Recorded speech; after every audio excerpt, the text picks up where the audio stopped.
آس پاس کے لوگ بھی جمع ہو گئے۔ پانی زیادہ گہرا نہیں تھا، لیکن نوری کو تیرنا نہیں آتا تھا۔ بروقت کچھ لڑکوں نے نہر میں کود کر نوری کو بچا لیا۔ نوری کے سارے کپڑے گیلے ہو چکے تھے۔ نوری جو کسی پر اپنی گندی نظر بھی برداشت نہیں کر سکتی تھی، لڑکوں نے جس طرح سے اس کو نہر سے نکالا، یہ بات اس کے لیے باعث شرم تھی۔ اس نے ان لڑکوں سے اپنی تذلیل کا انتقام لینے کی ٹھان لی تھی۔ نوری گھر آ کر اپنی ماں کے گلے لگ کر پھوٹ پھوٹ کر روئی۔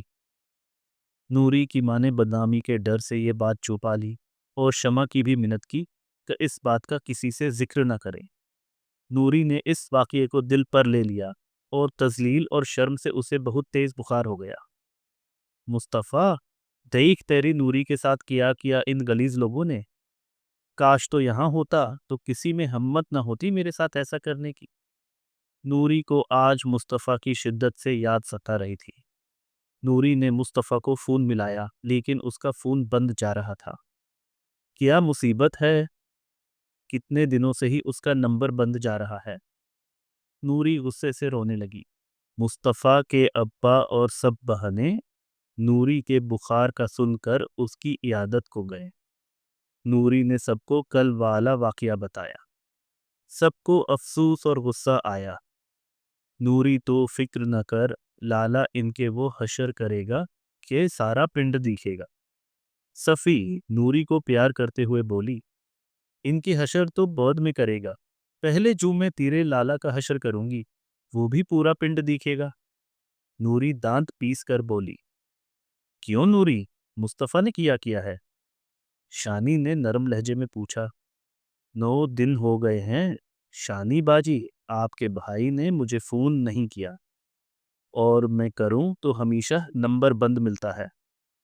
نوری کے لہجے میں مصطفیٰ کے لیے فکر اور غصہ تھا۔ پتر، ہمارا بھی اس سے 9 دنوں سے کوئی رابطہ نہیں ہوا۔ وہ ملک کے باہر گیا ہوا ہے، نہ وہاں سے رابطہ مشکل سے ہوتا ہے۔ 2-3 دنوں میں واپس آ جائے گا، پھر کر لینا حشر اس کا۔ مصطفیٰ کے ابا نوری کے لہجے میں مصطفیٰ کے لیے فکر دیکھ کر اس کے سر پر شفقت سے ہاتھ پھیرتے ہوئے بولے، جی خالو۔ نوری اپنے سسر کے سامنے اپنے بد لحاظ رویے پر شرمندہ ہو گئی۔ ویلکم بیک میری ڈول، تھینک گاڈ تم واپس آ گئی۔ گھر تو کانٹے کو دوڑتا تھا۔ مسز فاخرہ نگینہ کو ایئرپورٹ پر ملتے ہوئے بولے، یس موم، واپس تو آنا ہی تھا۔ نگینہ منہ بسورے بولی، نگ تم ابھی بھی واپس نہیں آنا چاہتی تھی؟ موم، یہ ٹور میری لائف کا سب سے اچھا تھا، بہت انجوائے کیا میں نے۔ نگینہ کو خوش دیکھ کر مسز فاخرہ کو دلی سکون ملا۔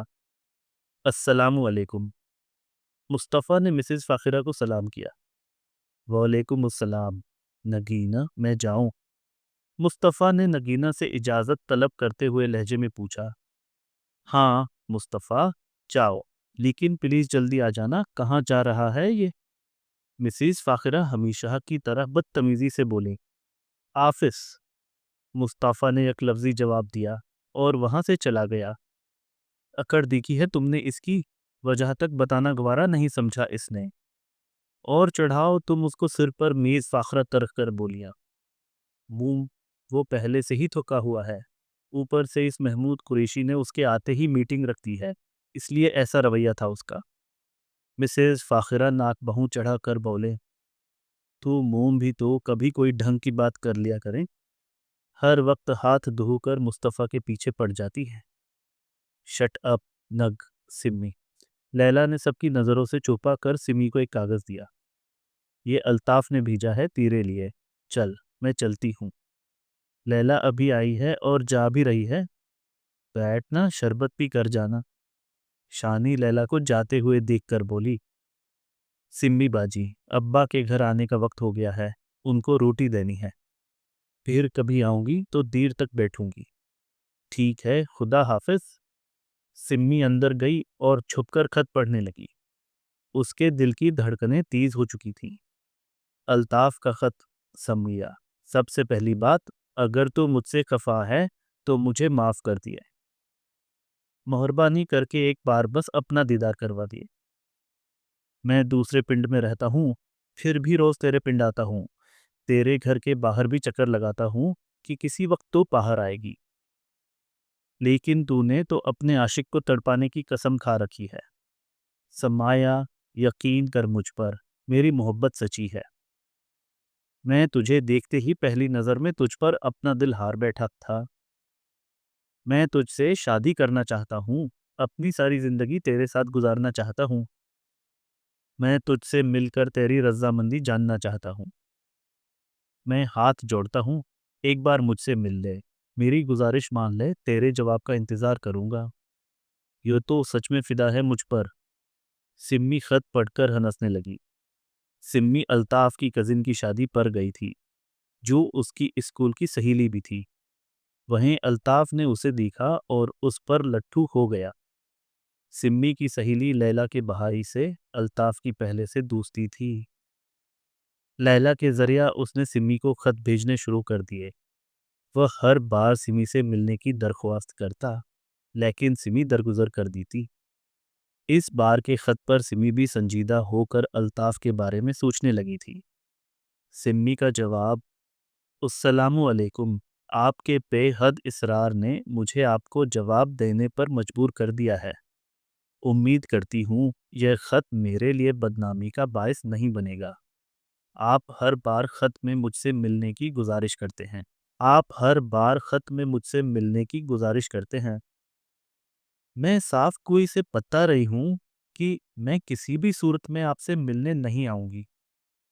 میری ماں نے میری ایسی تربیت نہیں کی کہ میں کسی غیر محرم کے ساتھ عاشقیاں کرتی پھروں اور اپنے شریف باپ کی عزت کو خاک میں ملا دوں۔ میری مرحوم ماں ہمیں ایک نصیحت کیا کرتی تھی: محبت فریب ہے، دھوکا ہے جو دنیا سے چھپ کر کی جائے۔ جو آپ سے سچی محبت کرے گا وہ پہلے نکاح کرے گا، پھر ملاقاتیں، اور جو دکھاوے کی محبت کرے گا وہ نکاح کا جہانسا دیے کر ملاقاتیں کرے گا، اور پھر آپ کو بدنامی کا تاج پہنا کر یہ کہہ کر ٹھکرا دے گا کہ میں بدنامو زمانہ کو اپنی عزت نہیں بنا سکتا، اور میں کسی کی عزت بننا چاہتی ہوں، بدنامو زمانہ نہیں۔ اس لیے آئندہ خدا کے لیے مجھ سے ایسی خواہشات کا اظہار مت کیجیے گا۔ رہی بات رضامندی کی، تو کہیں نہ کہیں تو ویسے بھی میری شادی ہونی ہے، اگر آپ سے ہو جائے تو کوئی حرج نہیں۔ جس دن آپ کا نام میرے نام سے جڑ گیا اس دن آپ کو آپ کی یہ محبت سوچ سمیت واپس مل جائے گی۔ سمی نے نہایت تہذیب والا خط لکھا اور لیلا کے ذریعہ الطاف کو بھیج دیا۔ میٹنگ اٹینڈ کرنے کے بعد مصطفیٰ نے اپنے گھر فون کیا۔ سب سے پہلے مصطفیٰ نے اپنے ابا سے بات کی۔ السلام علیکم ابا۔ وعلیکم السلام پتر، کیسا ہے تو؟ خیر سے واپس آ گیا؟ جی ابا، آج ہی واپس آیا ہوں۔ آپ کی طبیعت کیسی ہے؟ وقت پر دوائیں لے رہے ہیں نہ؟ ہاں پتر، رابطہ ہی نہیں کیا تو نے کتنے دنوں سے؟ ابا، نگینا وہاں پرسائے کی طرح میرے ساتھ رہتی تھی۔ وہاں نہ مجھے کسی کو فون کرنے دیتی تھی اور نہ ہی اٹھانے دیتی تھی، اس لیے میں اپنا فون ہی بند کر دیتا تھا۔ چل ٹھیک ہے، نوری سے بات کر لینا، وہ بہت تپی ہوئی ہے تجھ پر۔ کیوں؟ مصطفیٰ کے ابا نے اس کو نوری کے ساتھ ہونے والے واقعے کا بتایا۔ یہ سب سنتے ہی مصطفیٰ کی غصے سے رگیں تنگ گئیں۔ مصطفیٰ نے نوری کو کئی بار فون کیا، لیکن وہ ہر بار غصے سے فون کاٹ دی تھی۔ مصطفیٰ نے اپنے خالو کے نمبر پر فون کیا۔ حال حوال پوچھنے کے بعد انہوں نے فون نوری کو دیا۔ نوری کو مجبوراً بات کرنی پڑی۔ ہمم پول آ گیا یاد کہ پیچھے بھی کسی کو چھوڑ گیا تھا تڑپنے کے لیے۔ نوری فون کان سے لگا کر تانیہ بولی: نوری، طبیعت کیسی ہے اب تیری؟ بخار اترا؟ مصطفیٰ نے فکرمندی سے پوچھا۔ تجھے کیا، میں مروں یا جیوں؟ نوری، تیرے جینے سے ہی تو میری سانسیں چل رہی ہیں، اور تیرے مرنے پر میری سانسیں بھی رک جائیں گی۔ مصطفیٰ کے انوکھے اظہار محبت کے انداز نے نوری کے اندر ہلچل سی مچا دی۔ اس کا سارا غصہ جھک کی طرح بیٹھ گیا۔ نوری، چپ کیوں ہے؟ مجھ سے لڑ لے۔ تو کہے تو میں وہیں آ جاتا ہوں، پھر بے شک میرا سر پھاڑ دینا۔ لیکن مجھ سے خفا مت ہونا، تیرا روٹنا مجھ سے برداشت نہیں ہوتا۔ مصطفیٰ جذباتی ہو گیا۔ جا، تجھے معاف کیا، تو بھی کیا یاد کرے گا؟ نوری احسان جتاتے ہوئے بولی، شکریہ نوری صاحبہ۔ نہیں نہیں، شکریہ تو آپ کا، مصطفیٰ صاحب، کہ آپ نے کئی دنوں بعد اسنا چیز کو اپنی آواز سنانے کا شرف بخشا۔ نوری، کیا نوری، کہاں تھا تو کچھ خبر ہے تجھے؟ میرے ساتھ یہاں کیا ہوا ہے؟ نوری شکوہ کرتے ہوئے بولی، نوری، میں ملک سے باہر تھا، وہاں سگنلز بالکل بھی نہیں ہوتے، بتا میں کیسے رابطہ کرتا؟ مصطفیٰ کو مجبوراً جھوٹ بولنا پڑا۔ اچھا نوری، مجھے نام بتا ان لڑکوں کے جنہوں نے میری نوری کو چھیڑنے کی جرات کی ہے، پھر دیکھ میں کرتا کیا ہوں ان کے ساتھ۔ مصطفیٰ تب کر بولا، نام ہی تو نہیں معلوم، وہ ہمارے پنڈ کے نہیں ہیں، میں نے پہلے ان کو کبھی نہیں دیکھا۔ پھر انہیں سزا کیسے ملے گی؟ سزا تو میں ہر قیمت پر ان لوفروں کو دلوا کر رہوں گی، ڈھونڈ نکالوں گی میں ان گنڈوں کو، اور پھر ایسا پرچہ کروں گی کہ ساری زندگی جیل میں سڑیں گے۔ ہم نوری، ابھی پرسکون ہو جا، ڈھونڈ لیں گے ہم ان کو اور سزا بھی دلوائیں گے، تو پریشان نہیں ہو اور اپنا خیال رکھ۔ مصطفیٰ پیار سے نوری کو سمجھانے لگا۔ ٹھیک ہے۔ مصطفیٰ اور نوری کو 2 گھنٹے ہو چکے تھے فون پر بات کرتے، لیکن ان کی باتیں ختم ہونے کا نام نہیں لے رہی تھیں۔ مصطفیٰ کے فون پر نگینہ کا فون آنے لگا تو اسے مجبوراً فون کاٹنا پڑا۔ جی نگینہ۔ مصطفیٰ، کس سے بات کر رہے تھے؟ نگینہ اپنے گھر والوں سے۔ فری ہو گئے تم؟ جی گھر آ رہا ہوں۔ مصطفیٰ، میں اپنی فرینڈز کے پاس جا رہی ہوں، گھر لیٹ آؤں گی۔ ٹھیک ہے نگینہ، بائے۔